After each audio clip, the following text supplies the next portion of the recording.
Puluhan anak muda dari sejumlah komunitas dan pelajar di Kota Lahat ini menggelar prosesi basuh kaki ibunda tercinta mereka dalam rangka memperingati Hari Ibu Nasional yang jatuh pada tanggal 22 Desember hari ini.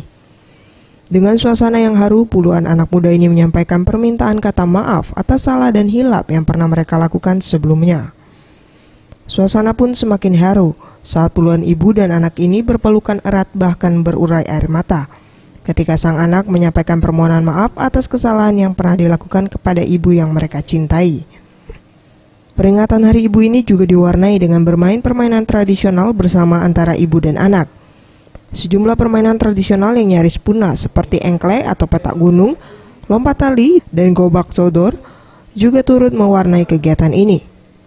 Ketua Panitia kegiatan ini, Septa, mengatakan prosesi basuh kaki dan bermain permainan tradisional digelar untuk semakin menumbuhkan rasa cinta dan rasa hormat kepada ibu, serta melestarikan permainan tradisional yang semakin jarang dimainkan.